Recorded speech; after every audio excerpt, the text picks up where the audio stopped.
حضرت عمر رضی اللہ تعالیٰ عنہ جب ایمان لائے تو آپ نے ایک ایک کافر کے گھر کے دروازے پہ کھڑے ہو کے کہا کہ تم کمزوروں کو مارتے تھے، میں تمہیں بتانے آیا ہوں میں محمد عربی کا نوکر بن گیا۔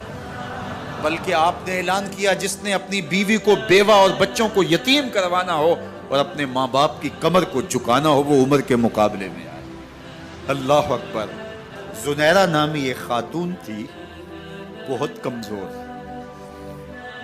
راوی کہتا ہے کہ اس کی ہڈیوں میں گودا نہیں تھا، عشق رسول تھا، اور اس کا ظالم آقا اس کو مارتا ہے، اور جب مار مار کے تھک جاتا ہے ادھر سے عمر آ رہے ہیں، یہ اسلام لانے کے پہلے کی کہانی ہے، ادھر سے عمر آ رہے ہیں تو اس نے کہا عمر تم جوان آدمی ہو تو یہ چھوڑتی نہیں ہے اپنے نبی کا نام، ذرا تم آؤ۔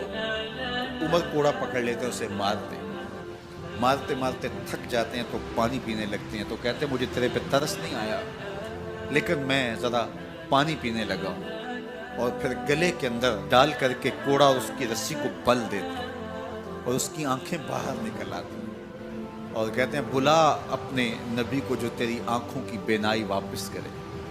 اللہ اکبر۔ تو اس نے آسمان کی طرف منہ کر کے کہا مالک میں کبھی بھی آنکھوں کی بینائی نہ مانگتی لیکن اب تیرے نبی کی عزت کا سوال ہے۔ آنکھوں کی بینائی واپس ہو جاتی ہے۔ زنیرہ کو بڑا مارا، آج عمر گلیوں میں آنکھوں میں آنسو ہیں اور عجیب دل بے تاب ہے اور کہتے ہیں آؤ بھئی میں حضور کا غلام بن گیا ہوں، تمہیں بتانے آیا ہوں۔ زنیرہ نے موڑ کاٹا تو آگے عمر یہ آواز دے رہے تھے۔ زنیرہ ایک کونے پہ کھڑے ہو کے رو کے کہتی ہے عمر تم تو بڑے اس دن جوش و غضب میں تھے اور تم مارتے ہوئے تھکتے نہیں تھے۔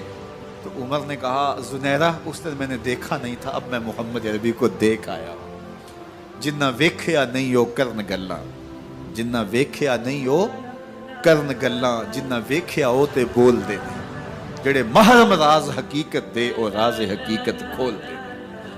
تو حضرت عمر رضی اللہ تعالیٰ عنہ ایمان لائے۔ حضرت عبداللہ ابن مسعود رضی اللہ تعالیٰ عنہ فرماتے ہیں کہ حضرت عمر کا ایمان لانا مسلمانوں کے لیے عزت کا سبب تھا، ان کا ہجرت کرنا مسلمانوں کی نصرت تھی اور ان کی خلافت مسلمانوں کے لیے رحمت تھی۔ حضرت عمر رضی اللہ تعالیٰ عنہ وہ ہیں کہ میرے حضور نے فرمایا لوگوں جب نیک لوگوں کا ذکر کرو تو میرے عمر کا تذکرہ ضرور کیا کرو۔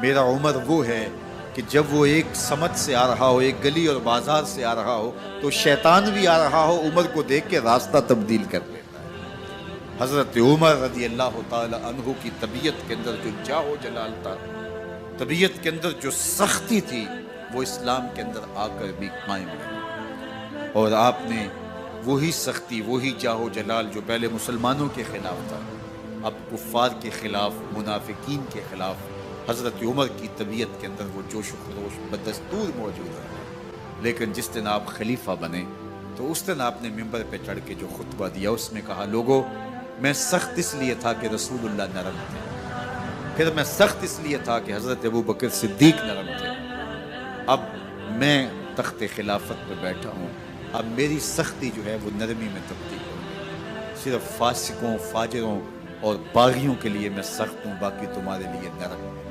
سب سے کم جو تنخواہ بیت المال سے اگر کسی وجود نے لی ہے تو وہ حضرت عمر رضی اللہ تعالیٰ عنہ نے، صرف 2 جوڑے لیتے تھے سال میں، اور راوی کہتا ہے کہ میں نے دیکھا ہے کہ اس میں بھی 17 پیوند لگے ہوتے تھے۔ حضرت عمر رضی اللہ تعالیٰ عنہ کا طرز زندگی، آپ کا انداز معاشرت اور آپ کا انداز خلافت، ہر لمحہ آپ کی زندگی کا اٹھا کے دیکھیے کتنی مرتبہ قرآن حضرت عمر کی رائے کے مطابق نازل ہوا۔ اللہ تعالیٰ جل شانہ نے ان کو صاحب الہام بنایا تھا۔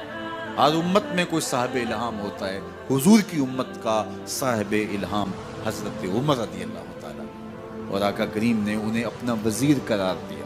فرمایا میرے 2 وزیر آسمانوں میں ہیں، 2 وزیر زمینوں میں ہیں، آسمانوں کے وزیر جبرائیل اور میکائیل ہیں اور زمین کے وزیر ابو بکر اور عمر رضی اللہ تعالی عنہما۔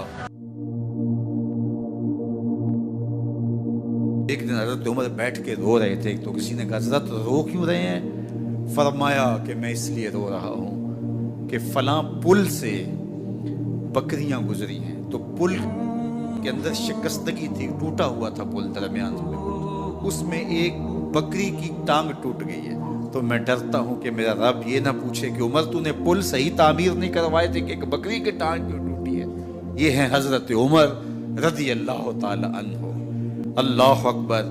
تو اللہ تعالیٰ جل شانہ نے حضرت سیدنا عمر بن خطاب رضی اللہ تعالیٰ عنہ سے جو کام لیا، مختصر دور خلافت کے اندر 10 سال 6 ماہ 4 دن آپ نے خلافت فرمائی ہے، لیکن کہاں سے چلے اور یہاں مکران تک، بلوچستان کا حصہ ہے، یہاں تک آپ کے سلطنت کی حدود وسیع، ادھر آرمینیا تک جا پہنچے، حمص فتح کیا، قادسیہ، یرموک۔ آپ ذرا دیکھیے کہ کہاں تک آپ کی فوجوں کے گھوڑے دوڑتے رہے، اور اللہ تعالیٰ جل شانہ نے ان کو جو توانائی، عدل و انصاف کی قوت عطا فرمائی۔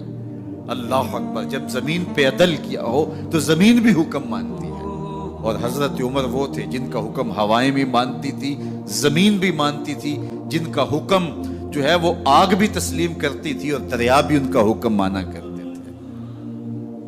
مصر کے اندر یہ رسمیں بد جاری تھی کہ سال کے بعد ایک دوشیزہ کو زیورات پہنا کے اچھے لباس میں ملبوس کر کے دریا کی بھیڑ چڑھایا جاتا، اس کی قربانی دی جاتی، اس کا خون بہتا تو دریا چلتا۔ جب مسلمانوں نے مصر فتح کیا تو گورنر نے لکھا کہ اسلام تو اس طرح کی رسوم کی اجازت نہیں دیتا، لیکن خشک سالی ہے، لوگوں کی فصلیں ویران پڑی ہے، تو حضرت کیا کیا جائے؟ تو حضرت عمر رضی اللہ تعالیٰ عنہ کاغذ کے ٹکڑے پہ لکھتے ہیں، بسم اللہ الرحمن الرحیم، مصر کے نیل کی جانب عمر کا خط لکھتے ہیں، اے نیل اگر تو اللہ کے حکم سے چلا کرتا ہے تو چل، ورنہ ہمیں تیرے چلنے کی کوئی حاجت نہیں ہے۔ اور قاصد کو کہا یہ خط لے جاؤ اور جا کے دریائے نیل میں پھینک دو۔ قاصد جا کے خط دریائے نیل میں پھینک دیتا ہے، پانی آتا ہے، ایسا دریائے نیل چلا، 14 صدیاں ہوئی ہیں آج تک کبھی بند ہی نہیں ہوا۔ دریا حکم مانتے، آگ نکلتی ہے۔ لوگ حضرت عمر رضی اللہ تعالی عنہ کے پاس آئے، حضرت لاوا پھوٹا ہے، آگ نکل رہی ہے اور مدینے کی طرف بڑھ رہی ہے، اب کیا کیا جائے؟ فائر بریگیڈ تو زمانے میں تھی نہیں۔ عمر نے اپنی قمیض اتاری، جس قمیض پہ 17 پیوند لگے ہوئے تھے چمڑے کے، کہا یہ قمیض لے جاؤ، جدھر آگ بڑھ رہی ہے آگے ڈھالنا، آگ پیچھے بھاگ جائے گی۔ زلزلہ آتا ہے تو زمین پہ دھرا مارتے ہیں، زمین رک جا، کیا عمر نے تیری چھاتی پہ عدل نہیں کیا ہے؟ تو یہ عمر ہیں رضی اللہ تعالی عنہ کہ جن کے انصاف کی وجہ سے، جن کے عدل کی وجہ سے اللہ تعالیٰ کی رحمات، اس کی برکات کا نزول ہوتا تھا، اور اللہ تعالیٰ نے مسلمانوں کو وہ آبرو مند حکومت دی۔ کائنات کی تاریخ کے اندر ایسی حکومت آپ نے نہیں دیکھی ہوگی جو حضرت عمر نے حکومت کی ہے۔ اللہ اکبر۔ فرمایا فرات کے کنارے پہ ایک کتا بھی پیاسا مر گیا تو اس کا حساب بھی عمر سے ہوگا۔ باہر سے سفیر آتا ہے اور آ کے پوچھتا ہے کہ میں امیر المومنین کے، مسلمانوں کے حکمران کے محل میں جانا ہے، تو وہ مسکرا کے کہتے ہیں ہمارے امیر کا تو کوئی محل نہیں ہے۔ کہا کہاں ہے تمہارا امیر؟